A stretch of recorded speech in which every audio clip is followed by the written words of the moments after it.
And in this next video on VASSAL Module Design 101, I'm going to show you how to create and work with decks or random draw piles. I've got a VASSAL module in the editor here. This is the new Iron and Oak module I've been doing for GMT games. And I'm going to insert a new deck into the module. I've got a couple decks of cards already in here for the basic battles, but now I'm ready to put in the cards for the campaign game. And I figured I'd take this opportunity to show you how we go ahead and do that. First of all, let me just kind of show you what the module looks like now. So if I go up here and create File, New, Join as Observer, click on the Cards button on Toolbar, you'll see that this is the window for the cards, and you can see that I've created this window with ample space to be able to put the Shipyard deck and the Shipyard discard pile to the right here of the action card deck. So this blank area here, this is the discard pile I've created. So if I draw anything off the action card deck and dump it into here, it'll just begin to accumulate. If I right click on that deck, it gives me opportunity to draw multiple cards, draw specific cards. I don't have a reshuffle function built into it because ordinarily in a given battle you're not going to be reshuffling the deck. It's just not how this game works. However, with the campaign game we will need to add that functionality.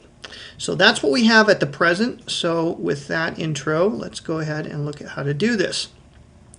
In the VASSAL module here for Iron and Oak, I'll just reduce everything down to the main screen and expand this. You can see I've got a lot of things built into this module. The cards window is the window that we just looked at there with the brown background. What I did with that is I create a map that's got no board image. Basically I created it with a single color, made it 2000 pixels wide and 500 pixels high. Figured that would give me ample space. Right now I have an order cards deck for the order cards, an action cards deck for the action cards, and a discard pile for the action cards. Let's go ahead and look at the action cards deck just to show you some of the functionality of a deck in a VASSAL. You'll want to give your deck a name. You'll want to make sure that you assign the deck to the proper board. In this case, there's only one board in the cards map window. If you're dealing with multiple boards, like I did with Rebel Raiders, you'll want to make sure that the deck is in the proper board. So in this case, it's kind of a no-brainer. You just check that and make sure it's set. The X, Y pixel position of the deck is also important to note. The width and the height of the deck itself, I try to make it to fit the size of the piece. In this case, I'm dealing with cards that are 300 pixels wide by 410 pixels high, and so I've got that set there. Do I want to allow multiple cards to be drawn? I can enable that checkbox. That allows the right-click functionality on the deck. So you can right-click on the deck and choose to draw multiple cards at once.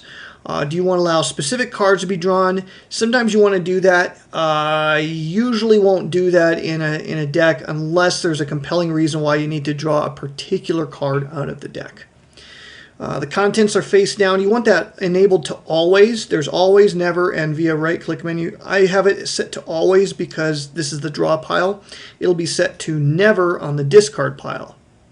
That way, anytime you dump a card into this deck, it'll go face down. Do you want to draw cards, new cards face up? I have this enabled just because of the way I've built the draw card buttons, and I'll show you how to do that in a future lesson. But you want to be careful with this because if somebody draws a card off the deck onto the map, everybody's going to be able to see what that card is while this checkbox is enabled. If you disable this checkbox, then any card you draw off, only the person drawing the card will be able to see what the card is. Everyone else will only be able to see the back side of the card. In this case, I have it set to enable just because of how it's working in this module. The next drop-down box has the reshuffle functionality. I have it set to always. You can have it set to never, or you can have it via a right-click menu. I have it set to always. That means that anytime you draw a card from this deck, it will be a random card out of that deck, and that means you don't have to constantly right-click and reshuffle. It's automatically, everything you pull from the deck is random. Reversible. If this is enabled, it allows a right-click function to reverse the order of the cards in the deck. There's only been a handful of times where I found that to be a useful function, so I usually have it disabled. Draw an outline when empty. If it's necessary to know where exactly the deck is located when it's empty, you want to have this enabled. I did that on the discard pile. But for the draw pile is almost never going to be exhausted in this game, so I have it disabled. Send a hotkey when empty. That's kind of a cool function. If you enable this, you can send a hotkey into the VASSAL module. And what that'll do is if you have that hotkey set to the reshuffle function on the discard pile, you can have the discard pile send all of its cards over to the draw pile, basically creating a chain of events. So when the last card is pulled from here, it automatically would take everything in the discard pile and throw it back into the draw pile. That's one of the things you could do with the send hotkey when empty. Include command to send to an entire deck to another deck. That's what you're going to want to put on the discard pile, and what we're going to do in just a moment. Can be saved to or loaded from a file. I don't know what that does, so I don't mess with it. Maximum cards to display and stack. You can set this to whatever number you like. I just leave it at the default of 10. You can have it perform counting of property expressions. These are advanced features that I just don't mess with. And of course, if you want to fine-tune the positioning of the deck itself, you can use this button here. Click on the reposition stack button and you can reposition the exact positioning of the deck. On a unicolor background, it's not terribly useful, but if you're putting it on a map where there's a little holding spot, you want to make sure that the cards are exactly on that holding spot. That's a tool that'll make positioning of the deck very easy for you. So that's all the information on the deck properties.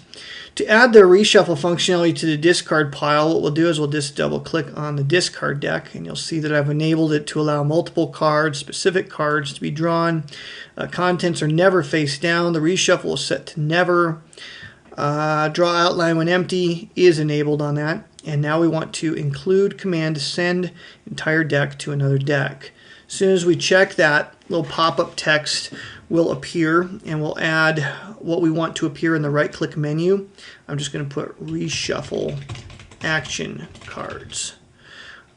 Send report format. This is what we'll report in the chat bar here on VASSAL. So I'll put action cards reshuffled by, and then using this button over to the right, you'll see there's insert. I can insert the player name, player side, player ID. It's easiest if I just do player side, because some players don't actually enter in the proper ID, and so it'll say the default is newbie, and that's if you got two newbies playing each other, it's not terribly useful. So I usually go with player side because that will then report the player side. So if someone's logged in as the CSA, then it'll say cards reshuffled by CSA. If they're logged in as solo, it'll report as that, etc. At this point, I can have a send hotkey. This is a command. It's a hotkey that anytime you press this button, it will execute this particular command. I'm not going to enable that now, but that's what you would use if you wanted to have that automatic shuffle when the deck is exhausted on the draw pile. So if you did that on the draw pile and you told it to send a hotkey out like say Control A, and when you pull the last card off the draw pile, Control A would be triggered, and then on the discard pile, you'd want to have the Control A in this field, and that should send all the cards over to the draw pile. Next, you want to name the deck that you want to send it to. If it's set to none, it'll be very cumbersome for the user. The user will be given a pop-up menu asking what deck do you want to send these to, and if they don't know the guts of the module, there's no telling what could happen there. So you want to set it to the right deck. So I'm going to click on the drop-down box, and it tells me all the different decks I could put this to, and I'm going to have this send it to the Action Cards deck there. So that's about it I need to do on there. So I'm going to click OK. And now if I go to File, New Game, go into the Cards menu, I'll just drag some here into the discard pile. If I right-click on it, now we have Reshuffle Action Cards added to the right-click function. And when I click on that, it dumps them back into the draw pile. So that's how you work around with decks, and that's true whether you're working with cards or whether you're working with chits that would, in an ordinary game be drawn from a cup or cubes from a bag, if you will. You can use the deck function to do that in VASSAL. All right, so how do we add a new deck? Let's go ahead and do that. What we're going to do here is we're going to click on the folder here for the cards map window. We're going to right click on that, and we're going to choose to add deck, which is about 2/3 of the way down the pop-up menu here. So add deck. I'm going to choose to give it a name. I'm going to call it Shipyard Draw. Shipyard Cards Draw. That way it'll be easily identified by me later on. Belongs to board cards. Now for the XY position, I want to make sure it lines up with the other decks. So I'm going to go over here to the Action Cards deck. And I see that the X position was 420 and the Y was 255. All right, I want to make sure it lines up with the Y coordinate. So I'm going to set the Y coordinate from 0 to 255. And the 520, I'm going to go into the discard pile. And the discard pile is set to 370, and I want to add 350 to that. So I think that puts me at 900. So let's go ahead and, whoops, don't want to type there. So I'm going to type 900 on the X position, and they are 300 by 410. Allow multiple cards, allow specific cards. I'm going to go ahead and disable both of those for now. Contents are face down always. Draw new cards face up. Yes. Reshuffle always. Reversible. Take that off. Draw outline when empty. No. Okay. I think that all of that should be good. Click OK. And bada bing, bada boom, we should have a new deck. So if I go to new game, go to cards, should see, oh, you know what? I forgot to tell it to draw an outline. So let me do that real quick. That way I can just double check the positioning, make sure the positioning is exactly where I want it to be. And I'm going to give this a different color. I'm going to give it a yellow color. If you just click on the color button, it gives you your color wheel. You can also fine tune it with the RGB settings. You can set it to whatever you want. I just prefer to use the swatches here. All right, so now let's go to new game and we'll go to cards. Okay, it's not far enough over. All right, I miscalculated, so that's not unusual for me. Let's see, what I wanted to do is the X position, 520, 870. I think it should be set to 1200. I think I calculated wrong, 1200. My bad. And take another peekaboo, make sure I got this right. There we go. That's where I want it. I want it right next to the discard pile, and then the next one will be about what, 350 pixels over to the right for the discard pile. Okay, so we've created our deck here for the Shipyard cards, but now we need to put some cards actually in that. And so for that, I'm going to show you something that's very, very useful, and that is the what I'd like to call the batch entry of cards. Now, to insert a card manually, you just right-click on the deck, and you can choose to add a card, and that'll add them one at a time, and that'll be a time-consuming process. So instead, we're going to choose to add multiple cards. So let's go to multiple cards. Now you have to select the image directory. So you need to have all the cards that you're going to be putting into this deck, all the card images in the same folder or directory on your computer. I'm going to hit select, and I'm going to point my browser to the Iron and Oak folder, and then I want to look for the Shipyard Cards subfolder, and that's got all my Shipyard Card JPEGs in it. And I'm going to choose OK. Okay, so now what I'm going to do is, if you look at the window here, you'll see that there's a image file name, a piece name. You can choose to skip. There's a checkbox if you want to skip an image. I'm going to skip the navy back image because that's for the reverse side of the card, and I don't want to put that in the deck. I want to use that for something else. If I want to create multiple instances of a card, I can double click on the copies and I can enter in a different value. Say there's one image but there's 5 cards bearing that same image, then I would put a 5 in there for that. If I want to give the piece name something more specific than the same name as the file name, I can just double click on this and call this Shipyard 1. Hit enter, and there we go. And that's how I would just very quickly go through and enter in all the names If I want to have a common trait for all of these cards, I would click on Image, Edit Image Template. And that gives me the piece property, and this piece property is going to be consistent with every single card that goes in there. So I've already set up a prototype here for the Navy Yard cards. So I'm going to add a prototype for Navy Yard card. All right, and so everything that's in the Navy Yard card prototype will then appear as a trait on this particular, on each of the cards that we're doing in this multiple card entry. So now to show you how to mask the cards, because that's something that's important with cards that go in decks, I'm going to go ahead and add the mask tool. Now ordinarily I would put this in the prototype, but just to save time here in the video, I'm going to show you how to do this here. When you're working with cards or chits that are drawn from a random draw pile, you want to make sure you have a mask trait added. So we're going to add that trait to the pieces. What do you want to have as the command? I choose not to have mask. I like flip face up / down. And then for the control, I like a control F for flip. Do you want to be able to be masked by any player? You can adjust that with this drop down box. Any player is usually what I leave that set to. And then the view when masked. This is what the opponents see when this card is laid on the table face down. So I'm going to double click on that, and I'm going to point my browser to the Iron and Oak folder, to the Shipyard cards, or the Navy Yard cards, and we're going to look at the Navy Yard PNG file that I created here for the back of the card. So this is what all the opponents will see as the image.